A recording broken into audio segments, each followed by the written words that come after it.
¿Qué tal, amigas, amigos? Bienvenidas, bienvenidos a una nueva edición de su podcast Se Tenía que Decir, episodio número 12. Como siempre, conversamos y analizamos los principales hechos de nuestra coyuntura nacional, todo aquello que viene sucediendo en nuestro país y, como siempre, también al final de nuestro programa, la sección de nuestra noticia positiva, pese a todo positivo, porque también es importante y necesario levantar los ánimos en medio de una coyuntura bastante complicada y que toda la semana a semana, se va repitiendo. Yo soy Paco Pérez García, me encuentran como @Paco al Sur en todas las redes sociales, en Twitter, en Instagram y en TikTok, donde también compartimos con ustedes algunos detalles y comentarios de nuestro podcast y también de la realidad y la coyuntura nacional. Recuerden que también pueden apoyarnos a través de nuestro Yape y de nuestro Plin, las cuentas que ponemos a su disposición para que puedan apoyar a este trabajo de periodismo independiente al número telefónico 993-898-570 o también pueden afiliarse a nuestro Patreon www.patreon.com/espacio libre 1, la plataforma donde ustedes pueden suscribirse y a través de un pequeño aporte también recibir información importante y exclusiva que venimos produciendo y generando semana a semana. Estos últimos 7 días han marcado tendencia básicamente por situaciones relacionadas a la seguridad ciudadana y también a situaciones judiciales.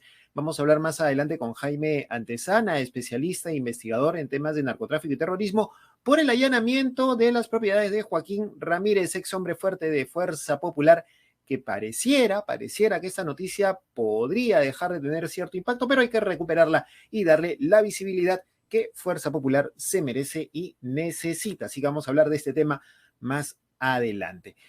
Aprovechamos también para saludar la decisión que se ha tomado desde el Poder Judicial la semana pasada de sentenciar a Daniel Urresti a 12 años de prisión, aunque no es la pena que se había solicitado, la pena era de 25 años, algún toque de justicia se da en el caso del asesinato del periodista Hugo Bustíos. 12 años de prisión para Daniel Urresti, señalado y sindicado como coautor material del asesinato del corresponsal de la revista Caretas, quien fuera asesinado por una división del ejército de la base de Castro Pampa, donde precisamente Daniel Urresti era jefe de esta base militar.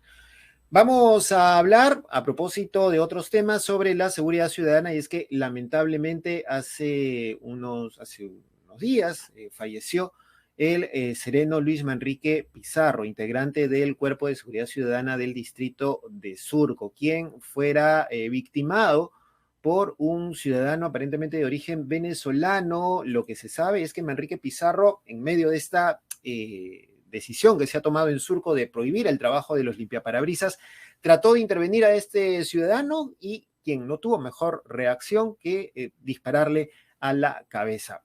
Ya no es un ciudadano, es un delincuente, obviamente, que se encuentra prófugo en este momento y lamentablemente Luis Manrique Pizarro falleció producto del disparo que había recibido en la cabeza.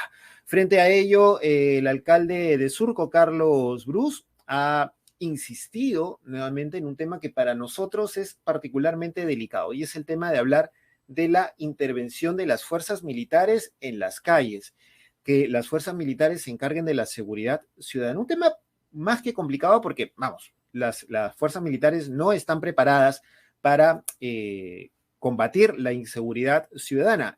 Los militares están preparados ¿para qué? Para la guerra. Es por eso que cuando entran a reprimir movilizaciones ocurren esos excesos como los que han venido sucediendo también en las últimas semanas, donde se ha sabido que algunas fuerzas militares, fuerzas del ejército, habrían victimado también a manifestantes que estaban protestando contra el gobierno de Dina Boluarte.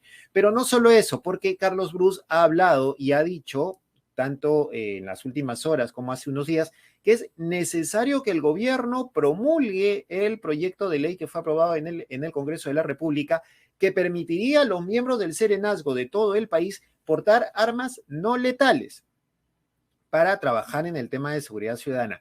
Lo complicado aquí es que hemos visto a muchos serenos muchas veces que sin tener armas no letales actúan de una manera muy violenta y muy salvaje contra vendedores ambulantes, contra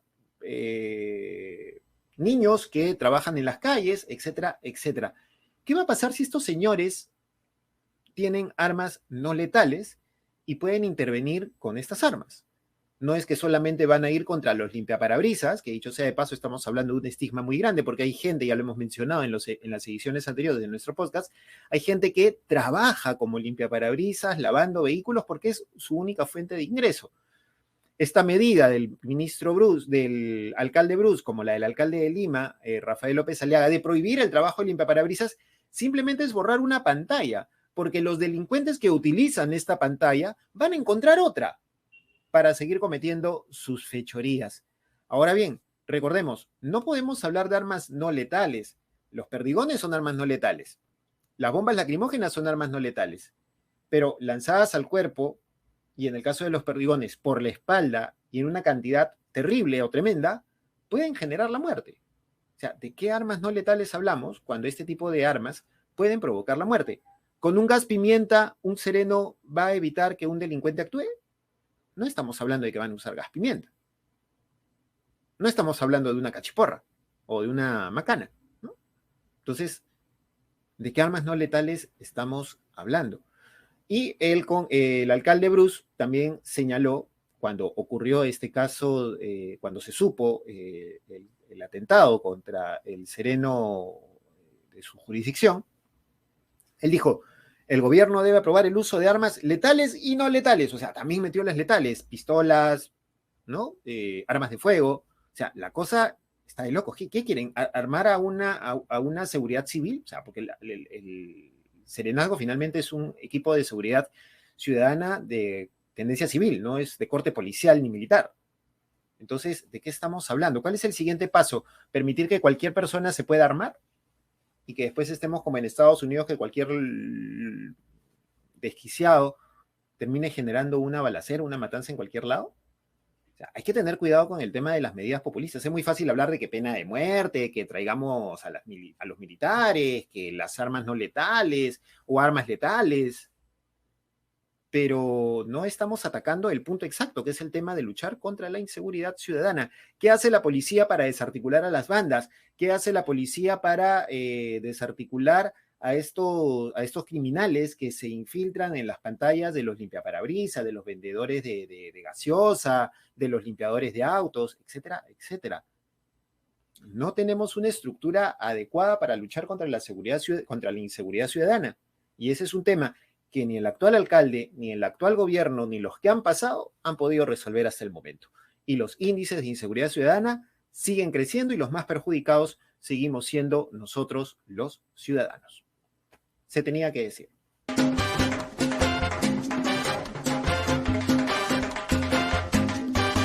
Y bien, continuamos aquí en nuestro podcast, se tenía que decir, y vamos ahora con nuestra sección Los Bytes para comentar los videos, las imágenes, los audios que han marcado tendencia en esta semana y en este fin de semana, porque aparentemente algunos programas dominicales han recuperado un poco la pila para poder presentar denuncias importantes de carácter periodístico, más allá de los criterios políticos que se han venido manejando en los últimos años. Pero bueno, vamos a esto. Pero empecemos con un tema que no es de denuncia, sino más bien la presentación de una nueva estrella de la política nacional. Y la estrella es redundante porque sería la nueva figurita del partido aprista peruano. Federico Danton García es el hijo de Alan García Pérez, el hijo menor de Alan García Pérez, el fallecido líder aprista. Precisamente esta semana se cumplen 4 años de lo que fuera el suicidio perpetrado por Alan García cuando fue rodeado por la justicia e iba a ser detenido por la fiscalía por sus implicancias en el caso Lava Jato. Pues bien, esta semana Perú 21, el diario de Cecilia Valenzuela, ha publicado una entrevista hecha por Jaime Bedoya, una conversación bastante complaciente en realidad, ¿no? Pareciera por momentos un reportaje, pero ahora escuchemos un poquito lo que ha dicho Federico Danton en esta entrevista y cuáles son sus planes cercanos y futuros para con el partido aprista peruano. Empiezo a ir bastante al partido, a ir a eventos con el partido, ¿no? Y esto es porque, para empezar, había una especie de hueco, ¿no? Que yo sentía que tenía que llenar apoyando al partido. Sentía que había una especie de obligación moral a yo recordarle a la gente quién fue Alan García, ¿no? Porque, como te digo, siento que en mí hay de alguna forma u otra, ¿me entiendes? Está la imagen de mi padre, o sea, ya si no es en mi voz, en lo que sea, será en mi cara, ¿no? Pero hay un recuerdo de Alan García y creo que eso es lo bonito, ¿no? Y creo que eso es lo que le debí a mi padre, ¿no? Es un poco lo que plantea Federico Danton, es casi convertirse en la reencarnación de su padre, ¿no? Convertirse en la reencarnación de Alan García. Lamentablemente, con sus 18 años a cuestas, Federico Danton no goza o no tiene, por lo poco mucho que se ha visto en esta entrevista, uno del carisma de García Pérez. Porque podrán decir lo que quieran de Alan García, pero el tipo era carismático, pues, o sea, el tipo encantaba serpientes con solamente la mirada y hablando, ¿no? Federico Danton no tiene esa capacidad carismática ni tampoco la capacidad oratoria. Y segundo, que preocupa que el partido aprista no tenga figuras nuevas o en todo caso no opte por mirar a su militancia. Porque hay varios jóvenes en el partido aprista que desde hace mucho tiempo están trabajando seguramente por lograr una posición dentro del partido aprista peruano. Y es increíble que Carla García y Federico Danton García sean las posibles figuras que busquen impulsar al partido aprista o reimpulsar al partido aprista peruano, que está a puertas ya de obtener nuevamente su inscripción en el registro de organizaciones políticas. No podemos hablar de política seria cuando sigue el caudillismo y las herencias y las tradiciones familiares en los partidos políticos. Federico Danton y Carla García no son militantes cualquiera, son hijos de. Y mientras sigue esta tradición del hijos de, va a ser difícil que un partido tenga fortaleza, tenga mística y tenga presencia más adelante. Ocurre lo mismo con la Alianza para el Progreso de los Acuña. O sea, ¿quién va a heredar el caudal político de César Acuña? ¿Richard? Es complicado seguramente. Es lo que pasó en Acción Popular. En Acción Popular no ha habido quien pueda heredar ese caudal político que tuvo en su momento Fernando Belaúnde, porque sus herederos también, cualquier cosa por ahí, ¿no? Pero en el caso del APRA, ni Federico Danton ni Carla García deberían ser los llamados a reflotar el partido, mucho menos con el apellido que tienen. O sea, de no tener el apellido que tienen y de no ser los hijos de quien son, seguramente no tendrían ni la más mínima oportunidad de aparecer en un medio de comunicación, una entrevista tan amplia como esta que le ha hecho el diario Perú 21 a Federico Danton. En fin, ojalá que los militantes apristas se pongan las pilas, recapaciten y se den cuenta pues que ya hace 4 años Alan García no está y que no hay ninguna reencarnación ni ningún APU que venga nuevamente a apostarse en la Casa del Pueblo bajo la figura de Alan García para resucitar un partido que hace bastante tiempo no tiene presencia, lamentablemente, y en cuanto a resultados electorales se refiere. Vamos con nuestro segundo byte, que tiene que ver con otra congresista mocha sueldo. María Cordero Jontay, congresista fujimorista, ha protagonizado el nuevo escándalo dentro de esta élite de congresistas llamados los mochasueldo. Y es que ha sido acusada de quitarle hasta el 75% de su sueldo. Oigan, los audios que se han escuchado este fin de semana son audios aterradores. Es decir, yo creo que ni un raquetero ni un secuestrador, cuando te lleva para quitarte o para vaciarte las tarjetas, te amenaza tanto, ¿no? O sea, vamos al cajero de una vez porque ahí tienes la plata, ya cobraste, vamos de una vez al cajero. O sea, qué terrible. Hace unos momentos también ya el fujimorismo ha confirmado a través de un oficio dirigido al oficial mayor que se retire a María Cordero de las filas o de las comisiones en las cuales tiene presencia como titular y como suplente. Pero ¿quién es María Cordero Jontay? Un informe del año 2012 aproximadamente del programa Sin Medias Tintas la revelaba ya como una de las asiduas visitantes de la celda de don Alberto Fujimori. Ahora escuchemos un poquito porque dicen que recordar es volver a vivir. Producción nos va soltando el video de este reportaje para recordar las visitas de María Cordero a la sede de la DIROE. Una camioneta de placa B9B-387 se aproxima a la puerta trasera de la DINOE Senate. Hace un juego de luces como quien recita "Ábrete, Sésamo", y la puerta se abrió. La camioneta ingresa.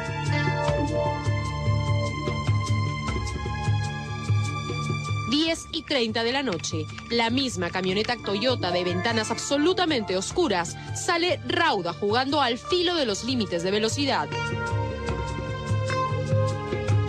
Recorre la carretera central, la avenida separadora industrial, Evitamiento y algunas maromas después, se interna en este edificio en la calle Berlín, en Miraflores. ¿Quién es este misterioso visitante de Alberto Fujimori? Al abrirse las puertas de la camioneta Toyota de ventanas oscuras, quien sale de ella es una mujer. Una mujer bastante joven, de estatura promedio y cabello castaño aparentemente teñido. Al final es solo una noche, una sola vez. Podría no haber sido nadie importante.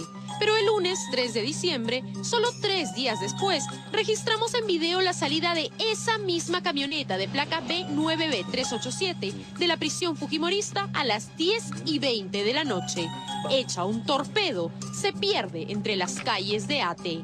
Solo tenemos una pista, una sola, la placa B9B387. ¿A quién le pertenece esa camioneta? B9B387. María del Pilar Cordero Jontay. ¡Tarán! María, ¿quién? Congresista fujimorista, candidata con el número 1 por Tumbes y hasta ahora ilustre desconocida. Una congresista que en el Parlamento parece muda y que ni sus propios compañeros de bancada saben bien cómo es que ella llegó a ser la cabeza de lista del fujimorismo en Tumbes. Nosotros no queremos ser mal pensados, pero el expresidente tiene fama de ser un picarón. Ya, ok. Al margen de eso, se notan cuáles son los lazos y las relaciones que tenía María del Pilar Cordero con Alberto Fujimori, quien fue una asidua visitante en reiterados momentos, como planteaba este reportaje el año 2012, cuando Cordero estaba en el Congreso. En ese momento era congresista también, y nadie se explicaba cómo rayos llegó al Parlamento. Decían que en esa época no hablaba mucho, ahora sí habla para pedir que vayan al cajero a sacarle las comisiones.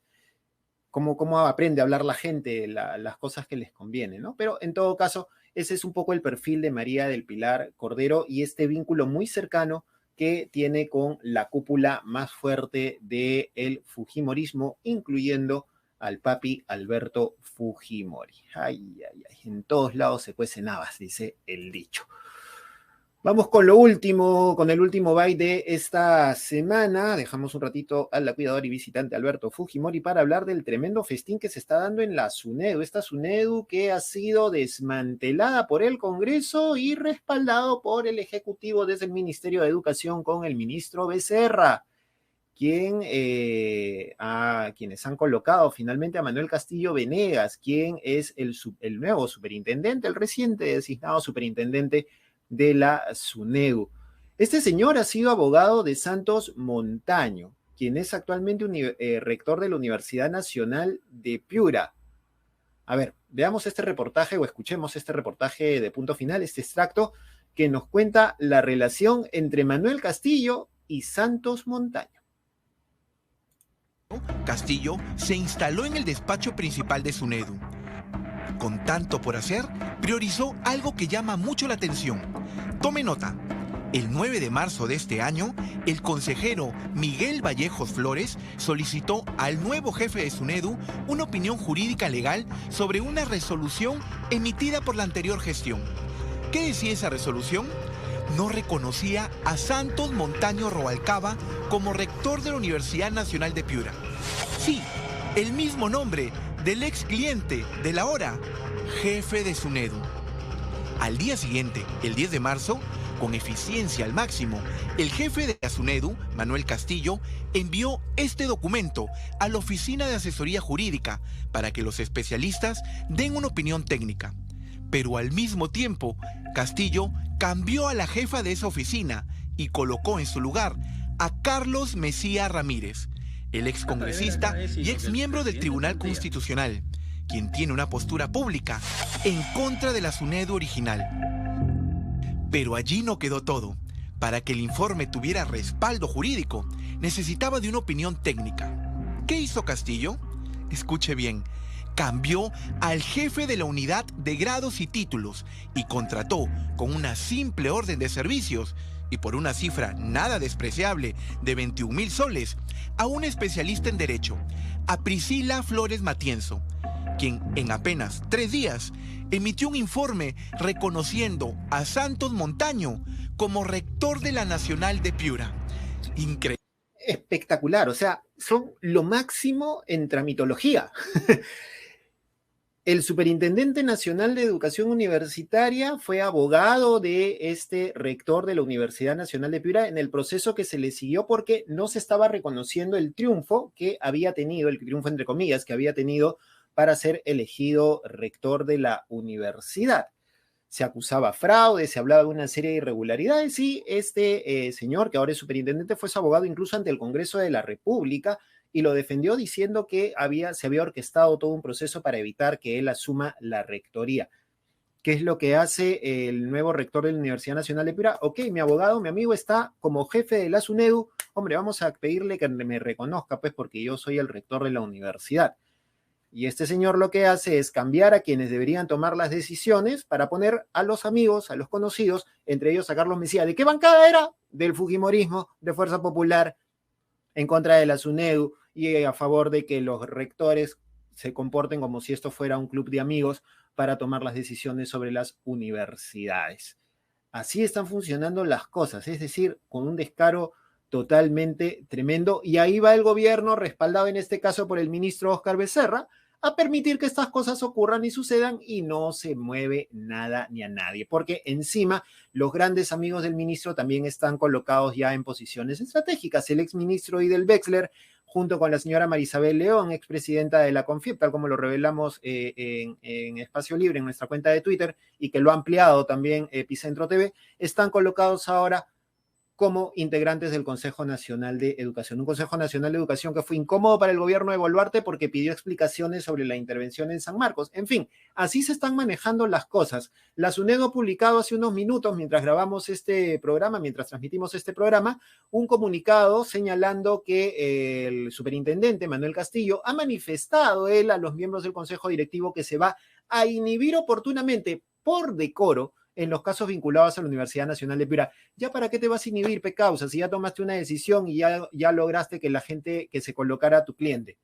O sea, no sean cínicos, por favor. ¿De qué estamos hablando? Están haciendo lo que quieren con las instituciones, están por las patas de los caballos realmente, y eso es bastante indignante y da pena y da cólera que lamentablemente mucha gente no se esté dando cuenta de lo que se está haciendo, sobre todo con el sector educación, que está tan a mal traer, sobre todo después de estos 3 años de pandemia, estos 3 años de virtualidad que lamentablemente no han terminado beneficiando a todo mundo. Estos fueron los bytes en Se Tenía que Decir.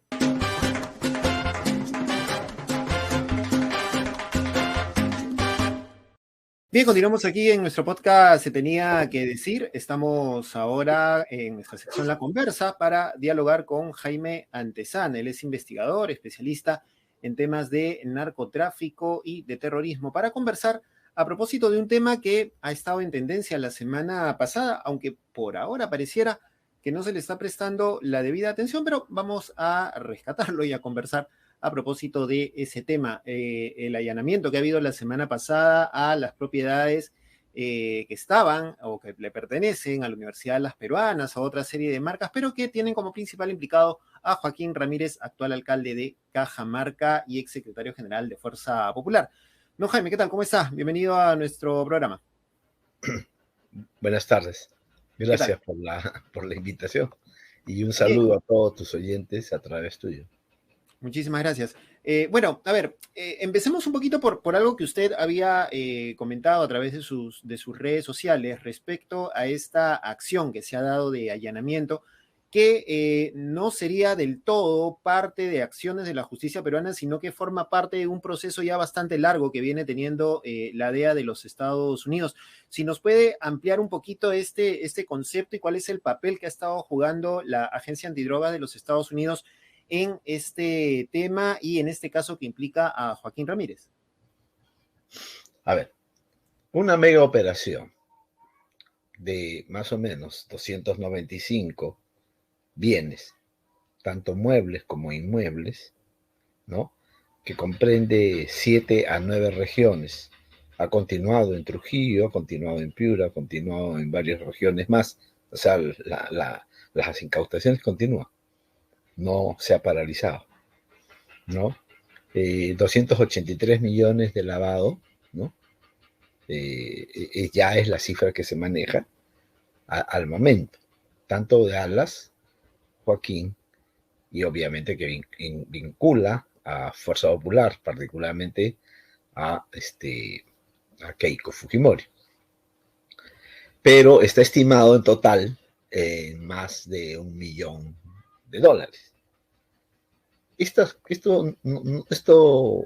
Ese tipo de incautaciones de tanta amplitud que dan cuenta de una organización criminal muy amplia, ¿no?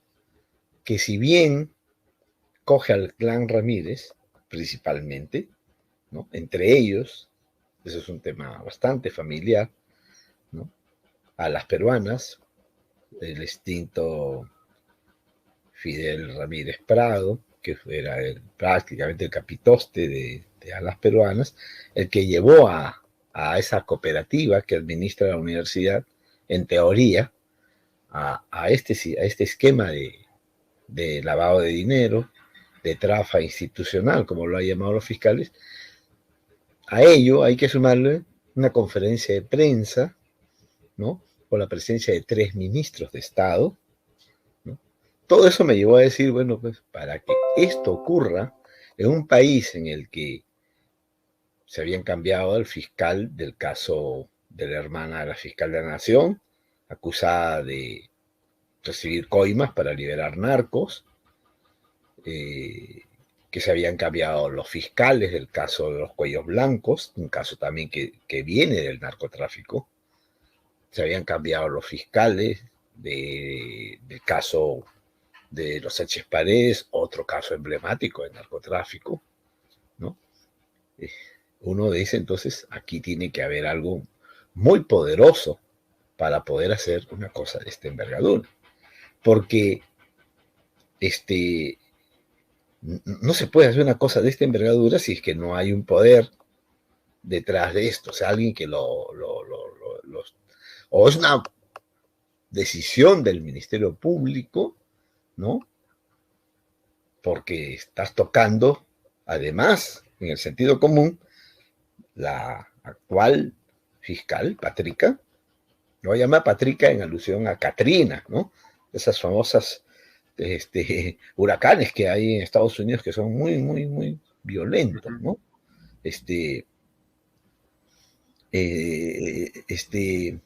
Tendría que tener un gran poder, ¿no? Para mover a 3 miembros del Ejecutivo, por Vicente Romero hablando de que este es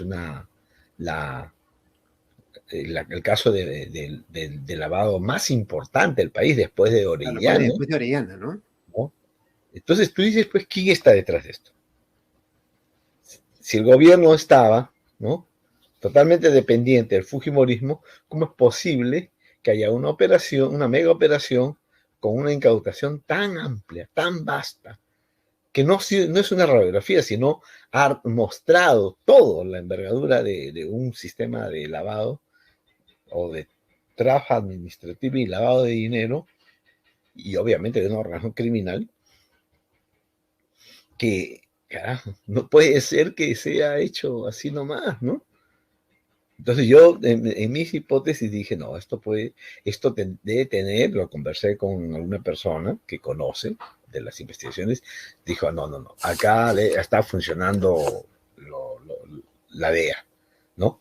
Y entonces yo dije, bueno, es posible que la DEA esté, porque recordemos que un hecho similar, pero que vino desde fuera, fue el 15 de mayo de 2016, en el que se mostró un informe de Univisión y Cuarto Poder que se transmitió en simultáneo, ¿no? En la que sale, pues, Jesús Vázquez, ¿no? Quien señala de que tenía una grabación en la que Joaquín Ramírez le decía que Keiko Fujimori le había pedido que lave $15 millones. Uh-huh. Eso estuvo avalado por la DEA, ¿no? Ahí salen 2 funcionarios de la DEA Y ellos, con las características que tienen de perfil bajo y de hablar con palabras poco directas, sin embargo, señalan que sí. Entonces yo dije, bueno, acá tiene que haber una mano de la DEA, porque esto es muy grande. No se hace esto si es que no tienes un poder detrás tuyo, muy grande también. Ahora, Obviamente, he cambiado de hipótesis, por supuesto, porque era una hipótesis, ¿no? uh-huh. Yo dije esto. Mi sospecha es que tiene que estar la DEA, que opera siempre a través de la Fiscalía, opera a través de la Policía Nacional. Nunca la DEA opera a través por su cuenta, ¿no? Jamás. Para muchos peruanos hay que decirles que creen que la DEA es un poder muy grande, ¿no? Que puede hacer lo que le da la gana. No es así. Tiene que respetar acá las instituciones del Estado y por lo tanto hacerlas a través de estas. Bueno, ahora estoy convencido de que no es la DEA. Entonces, ¿qué es lo que han llevado a que se golpee, ¿no?, tan duramente, independientemente de cómo termine esta incautación y este proceso de investigación que se va a abrir por rango criminal, trafa administrativa y lavado de dinero? Independientemente de eso, ¿no?, el daño que se ha hecho a Keiko Fujimori es muy grande. De esto no sale, porque ella ya tiene la investigación por organización criminal, lavado de dinero y obstrucción de justicia de los cócteles, ¿no?, de los casos de los cócteles y del pitufeo, ¿no?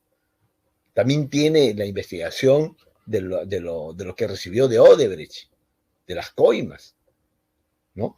Entonces, esta es otra cosa, esta es otra investigación. Independiente que cuaje una investigación realmente de organización criminal, trafa administrativa y lavado de dinero, que la hipótesis fiscal o la teoría fiscal no nos señala el delito fuente, es decir, de dónde salió la plata, ¿no? Lo que queda hasta ahora como una cosa es que la plata no sabemos de dónde vino, ¿no? Solo ahora, se ha quedado el mismo dinero. Aunque en 2014, la investigación con la que arranca, cuando se empieza a investigar a Joaquín Ramírez y Osías Ramírez, los dos hermanos, era de tráfico ilícito de drogas, o sea, de narcotráfico.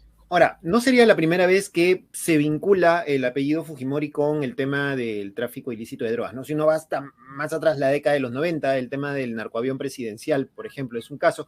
Y recientemente el almacén de Kenji Fujimori, donde se encontró una cantidad importante de cocaína. ¿Hay alguna posibilidad de hablar, de mencionar o creer que hay un vínculo entre Fuerza Popular o el fujimorismo con el tema del narcotráfico ahora con esto que está ocurriendo con Joaquín Ramírez, o todavía podría caer en el campo de la especulación? No, de ninguna manera. Yo, por eso en mi primer comentario, ¿no?, que yo hice un pequeño comentario, un artículo rápido, ¿no?, yo sostengo de que esto, independientemente que la hipótesis fiscal no aluda al delito fuente o al delito precedente, o podemos decir el delito subyacente, la fuente del dinero, no la aluda explícitamente y hable de trafa administrativa y lavado de dinero, uno entonces puede preguntarse ¿de dónde salió esos más de $1.000 millones que más o menos está calculado todo lo que va a ser las incautaciones? ¿De dónde? ¿Qué? ¿Es plata de los estudiantes de las peruanas? ¿Es plata de la corrupción? ¿Es plata de Odebrecht? ¿Es plata del Estado peruano? No es plata. No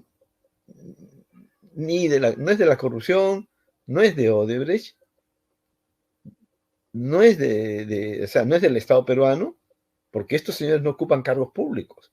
O Fidel Ramírez, que ya falleció, ejerció algún cargo en el Ministerio de Vivienda y Saneamiento Básico. No. Joaquín Ramírez fue más allá de congresista, fue ministro premier, tuvo algún cargo en transportes y comunicaciones. No, nada, ninguno. O sea, no hay dinero de la corrupción. No hay dinero de Odebrecht. Más bien, así como Odebrecht dio para la campaña, también a las peruanas dio 8 millones para la campaña. Eso es lo que se sabe. 8 millones, ¿no? Y aparte que Joaquín dio su dinero desde el 2011, ¿no? Y de eso hay montos sobre eso, ¿no? Que hoy no los tengo en la memoria, no los he anotado para poder hacer este análisis. Pero bien, es muchísimo los dineros. Los dos locales de la campaña del 2016, los dos locales que utilizaba Keiko Fujimori, eran de propiedad de Joaquín Ramírez. Las camionetas en plural eran de Joaquín Ramírez. Entonces, ¿de dónde sale la plata? Ya, ¿cómo se hacen grandes contratos, grandes pagos, ¿no? Grandes cosas, si no sabemos de dónde viene la plata? La plata no puede venir del Espíritu Santo, ¿no? No, la plata tiene que venir de alguna fuente. Y lo que yo sostengo es que la plata, como lo dijo perfectamente Jesús Vázquez, que en sí tiene conocimiento porque él investigaba mucho antes que a Joaquín lo investigaba a su tío, ¿no? A Fidel Ramírez Prado. Que una de las avionetas que no ha sido tocada en la incautación de las 7 avionetas en las dunas de Ica, ¿no? Es la que movía toneladas de cocaína, ¿no? Para llevárselos a Estados Unidos, ¿no? O sea, él sí fue directo, ¿no? Y yo quiero ser directo también. Las empresas de este clan, en plural, para no aludir a nombres concretos, pero ya sabemos que estamos hablando en concreto del clan Ramírez, ¿no?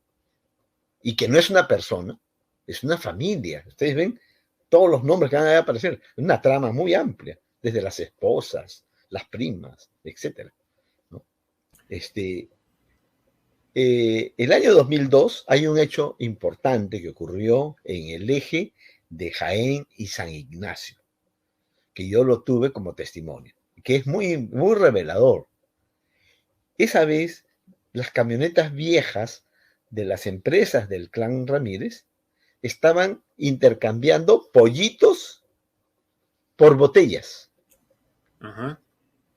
En un distrito, creo que es Santa María de Lourdes, creo, ¿ya? Un distrito que hay entre Jaén y San Ignacio.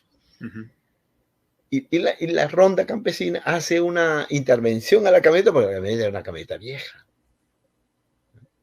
El testimonio lo tengo grabado. No lo suelto porque obviamente no había un momento para soltarlo, ¿no? ¿Y qué descubre la ronda? La ronda, al mover las cajas de los pollitos, mira a la parte de abajo del fondo de la camioneta vieja, que había droga. Y la ronda toma distancia y dice, estamos chocando con un centro de acopio de la droga de esta empresa del clan Ramírez. Testimonio que vincula ya directamente, esto me lo contó quien estuvo ahí, quien vio la droga y que vio cómo la ronda, al ver la droga, la ronda se distancia de la droga. La ronda se distancia cuando ve droga.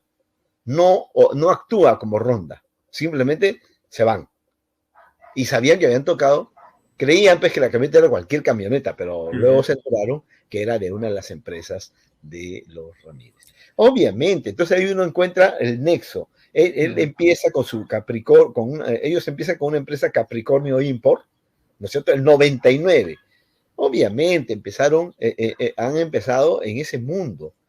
Y no es solamente la droga de Cajamarca, estamos hablando de la droga también del Braille. Estamos hablando de la droga que proviene, de la droga que viene. Por eso, creo que en su origen está la cocaína, ¿no? Pero ahora, en los últimos 10 a 14 años, ¿no?, se ha sumado otra droga muy importante que ya era un negocio muy, muy interesante para muchos clanes del norte, que es el opio. El opio deriva de la amapola. Y Cajamarca es pues la región de mayor producción de opio y de amapola del Perú. ahí está la razón por la que hoy el norte es muy atractivo. Aparte de que por ahí sale la mayor parte de la droga, la cocaína peruana, ¿no? Desde el puerto del Callao hasta el puerto de Paita, ¿no? Son los puntos de salida marítimos que hay para salir. Entonces, hay dos drogas muy importantes que predominan, pero también hay una tercera, y no sabemos si están metidos en esta o no. Pero para mí que están en cocaína y opio. Vamos a aludir a opio como látex de opio y heroína, como drogas opiácicas. La dimensión de esto es impresionante.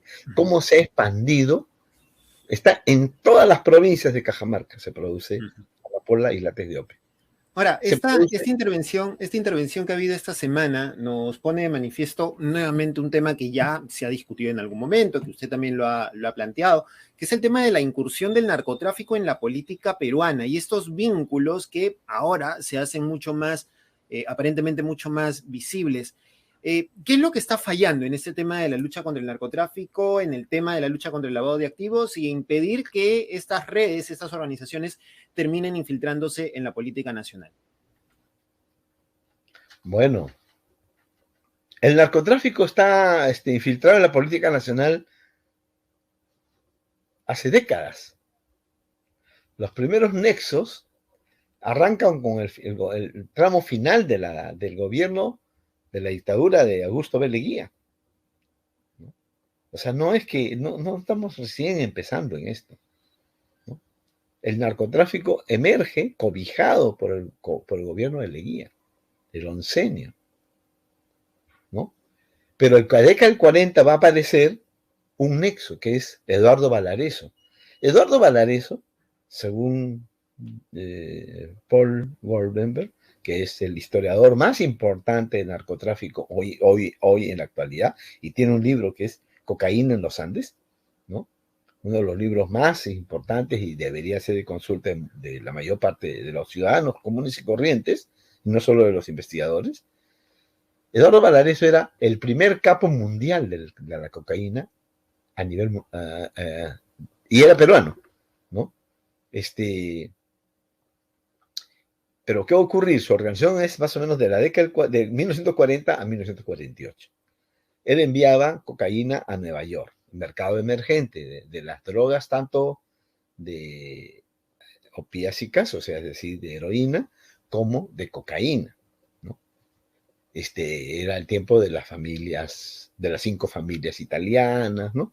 Y él, entonces, es el primer narco a escala planetaria de llevar droga a la Gran Manzana.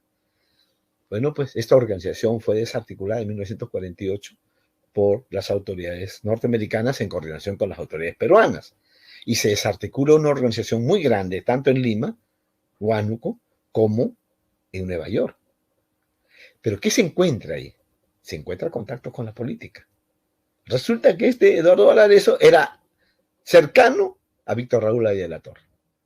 O sea, la relación con la política está, y eso está documentado, eso no es una invención mía. Pueden revisar el libro y ahí está con todos los archivos de las autoridades norteamericanas, ¿no? De todos los nexos que tiene, ¿no? Y quién es su contacto con Víctor Raúl Aya de la Torre. O sea, la política siempre ha estado impregnada. En los 80, ahí vamos a ver mucho más claramente, ¿no?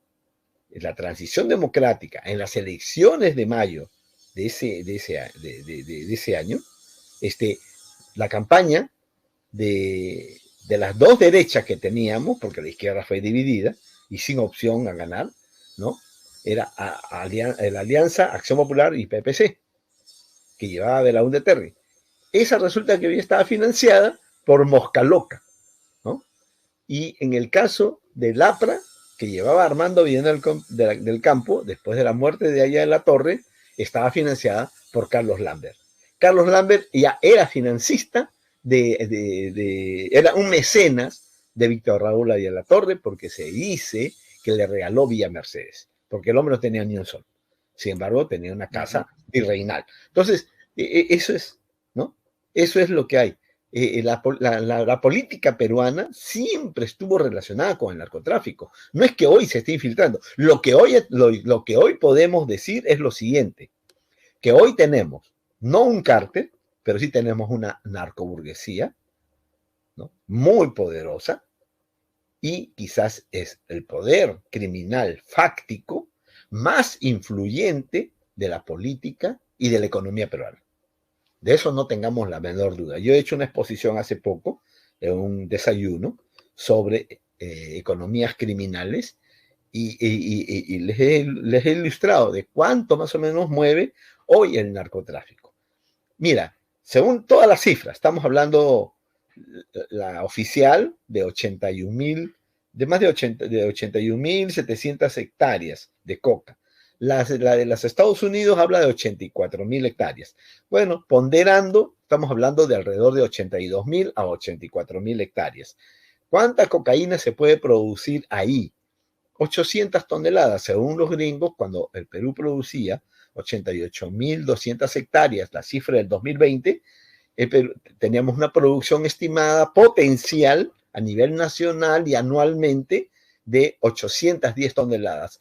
Como baja de 88 a 84.000 hectáreas, entonces tenemos, ¿no?, redondeando, unas 800 toneladas de cloreto. A $4.050 kilo de cocaína puesto en barco, puesto en el contenedor, en container, free on board, es decir, puesto ya en el barco, ¿no? Estamos hablando de unos 3.200 millones de dólares. Eso es lo que entra por cocaína, ¿no? Y que nadie habla nada. O sea, acá hay un silencio de la ultraderecha. ¿Por qué? Porque ella es la más beneficiada, porque ella ha sido engullida por ese dinero, tanto de la corrupción como del narcotráfico. Ellos se han metido mucho más que cualquier otro a esto. Y tienen representación política. Fuerza Popular es el narcopartido más importante del país. Por eso yo sostengo desde hace 2011, 2013, 2016, 2018, 2021, que Fuerza Popular es el narcopartido más importante del Perú, ¿no? Porque ahí estuvo, no solo estuvo el clan Ramírez, ha estado el clan Oyuco, ha estado clanes muy importantes, ¿no? Que hoy son grandes consorcios empresariales. Entonces, el asunto es que hoy nuestra política es cada vez más criminal, ¿no? ¿Por qué? Porque tenemos eso. Pero ¿cuánto es por heroína? O sea, opio y heroína. Ya.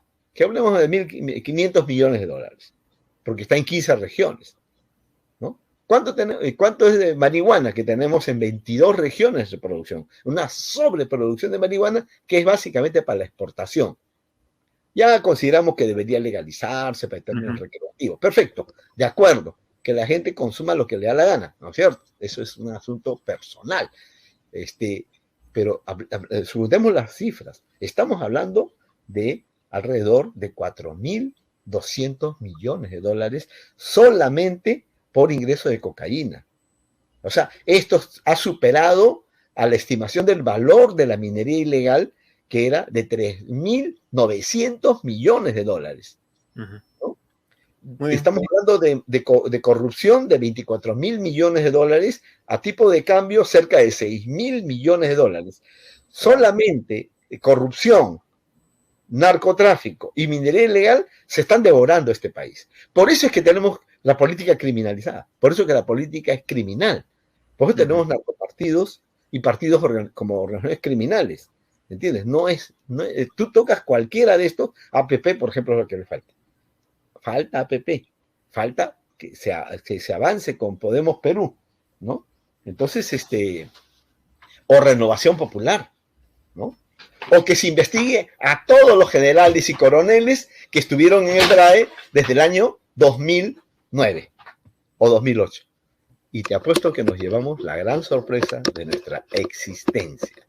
Cómo es que el narcotráfico tiene una notable presencia en todo nivel. En el país. Complicado. Muy bien, don Jaime, muchas gracias por conversar con nosotros, por darnos algunas luces. Se nos queda corto el tiempo. Seguramente habrá oportunidad de seguir profundizando este tema. y habrán noticias seguramente más adelante a propósito de lo que usted plantea, y ya habrá momento también para seguir discutiendo sobre ese tema y la presencia del narcotráfico en la política peruana. Muchas gracias. Muchas gracias. Jaime Antezana, investigador y especialista en temas de narcotráfico y terrorismo, estuvo con nosotros aquí en Se Tenía que Decir.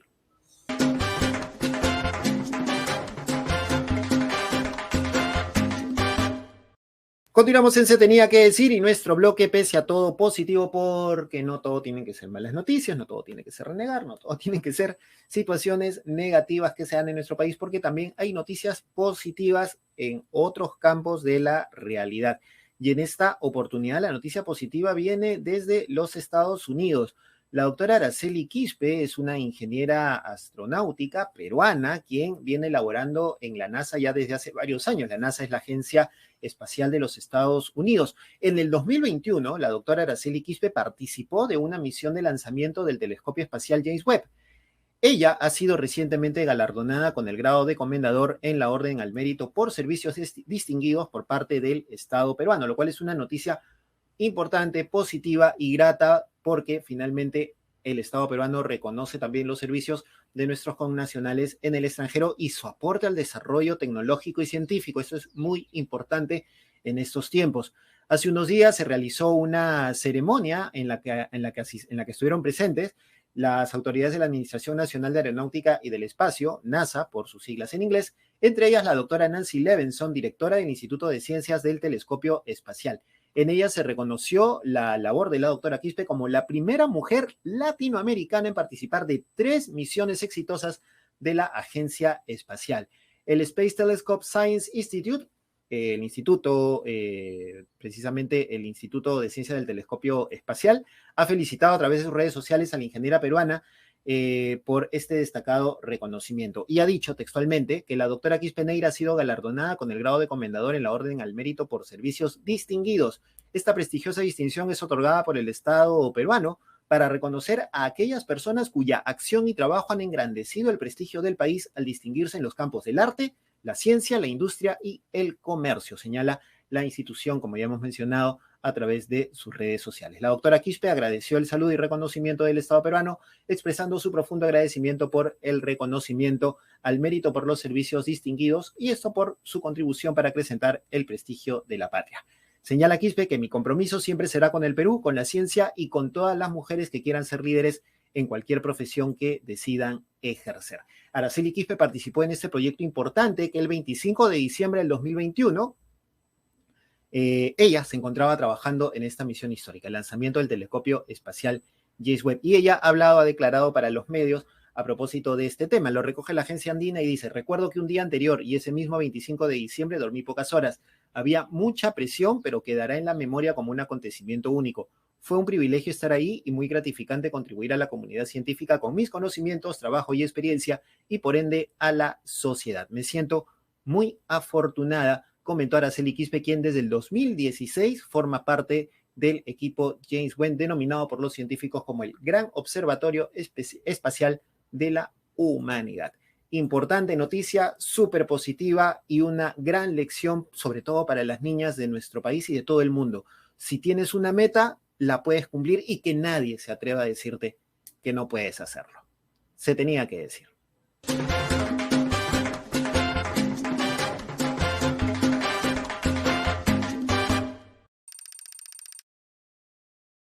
Y llegamos al final de nuestro podcast. Se tenía que decir, les agradecemos a todos y a todas las personas que nos escuchan a través de su plataforma favorita de podcast y también a quienes nos escuchan y a quienes nos ven a través de YouTube, www.youtube.com/espacio libre. Este es el YouTube donde ustedes pueden encontrarnos también este programa y nuestros anteriores episodios. A todos el más grande agradecimiento por acompañarnos y también a quienes están colaborando con nuestras cuentas de Yape y de Plin en el 993-898-570. Sus aportes valen y sirven muchísimo para poder seguir adelante y poder llevar este proyecto. También pueden suscribirse a nuestro Patreon. Recuerden, www.patreon.com/espaciolibre1. Ahí en YouTube, quienes nos están viendo por ahí, aparece la dirección en la parte baja, pero igual se lo recordamos a quienes nos escuchan. www.patreon.com/espaciolibre1. Yo soy Paco Pérez García, @Paco al Sur, en nombre de Espacio Libre y de Paqui Media Comunicaciones. Les agradecemos